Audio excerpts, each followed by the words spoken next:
Hello everyone, patch 26.10 preview is here, let's talk about it. I'm flying to Korea today, so this is being recorded off stream. When the full patch comes out with all the numbers tomorrow, it's probably going to be a day or two delayed, because flying to Korea takes a long time. Arena, we're really excited that patch 26.10 will be 6 teams of free. We're really excited to see how you all like this, okay cool. Patch 26.9, there's been a lot of cool and fun things coming out of 26.9 social media. We've seen AP static shoes in Zaos, people claiming 36% win rate AP Ezreal is busted, and people have a good time trying to figure out who Deathfire Touch is on. Okay. And also people trying to make some of the alt builds works, but others they might just be too weak. Okay. So AP Static Xin, I've been playing this a lot. I think it's actually really strong, especially in low elo. I think it's a lot better than in high elo.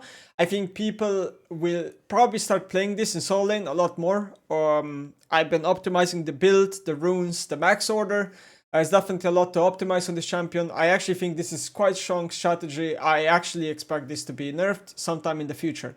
As for AP Ezreal, it doesn't surprise me that it's 36% win rate. I have tried it, and in my conclusion, either hybrid version of Ezreal or even AD version of Ezreal in mid or maybe even top lane, it's just strictly better.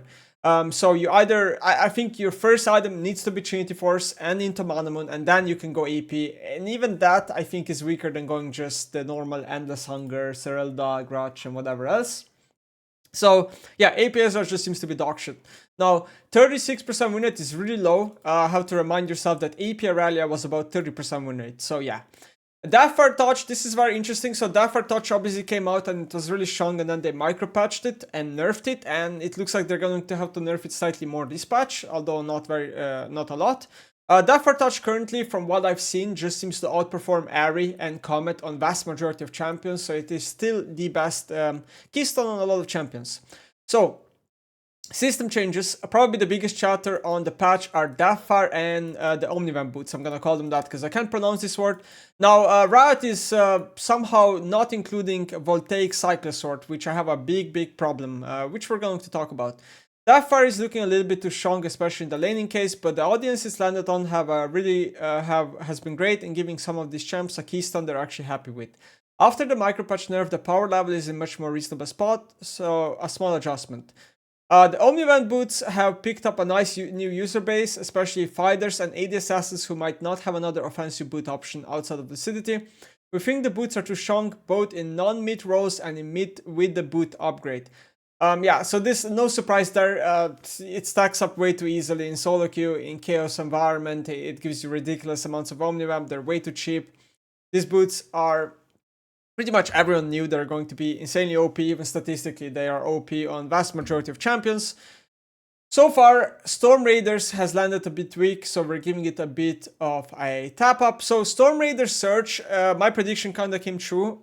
So basically, it is strictly better than Phase Rush on all range champions. Now you could still argue it's a little bit weak, sure, but it is better than old Phase Rush, even looking at like Rise and stuff. Now, melee champions are the ones that really suffer with Storm Raider Surge. In particular, something like Galio and Maokai, who relied on Phase Rush, now can proc Storm Raider Surge nearly as well. So I'm actually wondering if Riot is going to lower the threshold of 25% HP del to maybe 20%. One of the goals with the Dusk and Dawn changes was to help differentiate it from Lichbane. We think we can give Lichbane a bit of an upwards adjustment to further differentiate. Okay, interesting to see what that's gonna be about, maybe more AP or something like that. They basically want Lichbane to be more of the offensive option for champions like Echo, and maybe Dusk and Dawn leaning more into like durability. And like, yeah, this type of stuff. We'll talk about champions tomorrow. We have some Apex MMR, so they're going to be delaying the duo queue for another patch to then reassess or reevaluate whether it should be added or not. Okay. Have investigated several of Emerald's in Masters lobby cases. They have so far fallen into a player who didn't play much prior to the reset, a player who is claiming a fresh account and has a high win rate, an Emerald or multiple duoing with another Emerald or Diamond player, especially with the high MMR. Okay, whatever.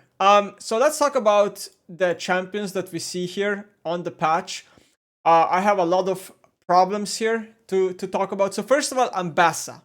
Ambassa, obviously, if you look at low analytics, she has lost a decent amount of win rate. We're looking at about 3% win rate. Now, you have to understand, this is obviously jungle Ambassa. If we're looking at top lane, it is also around 3%. Now, we have to understand that Ambassa is very highly skewed as a champion and also has a very high mastery curve. So this champion should normally be negative win rate. It doesn't actually mean that the champion is bad. Now, 3% win rate is obviously a lot of power. People obviously will need time to get readjusted because the new ultimate is now like a Gene W in terms of travel speed. And guess what? Gene W is very dodgeable unless somebody seizes you, right? So yeah, Ambassa ult is a lot weaker now. And I think this was a good adjustment to the spell. But is Riot too quick to pull the trigger here to already buff this champion after one patch? In my opinion, probably yes. So that's Ambassa for you. Galio, one of the champions that basically didn't benefit at all from the new runes and the new items coming into the patch, and simultaneously lost his best keystone. So yeah, the champion did lose win rate, and this has, I think, this right here is the lowest win rate Galio has ever been at, or like in a recent time as a champion. And yeah, the champion probably needs a buff if Riot is not going to make Storm Raider Search much better for melee champions. So this is understandable. We have Wukong here. So Wukong, from what I've seen, just lost less than 1% win rate, just slightly. He didn't really lose anything, but didn't really benefit from any of the changes, and he doesn't use Voltaic Cyclosword, which obviously all the champions that use Voltaic Cyclosword became a lot better. So yeah, Wukong getting a buff, I think, seems okay. And then lastly, we have also Zari on the buff list, which Zari has lost a lot of win rate. Riot has tried to, yeah, around 3% win rate as well. Riot has tried to give her more movement speed and less damage, and I guess the damage number seem to went too far down. Now, one thing to note is that pro players are building Static Shoe on Zari first still, which is awful. She has no on-hits on the build. Static Shoe, it cannot be a good item on her. So if you're playing Zari, do not buy Static Shoe. Thank you. Next up, we have champion nerfs. So Anivia actually getting nerfed. Now, she was deemed overpowered for a long time now, which is for sure the case. However, it is funny that she's getting nerfed on a patch where she lost win rate. So Anivia, historically, her weakness has been armor, aka assassins.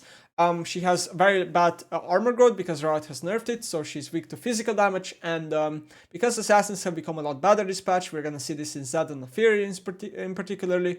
Anivia has actually lost win rate this patch. Now, she's still probably strong, especially in hands of good Anivia players, so yeah, Anivia is getting a nerf.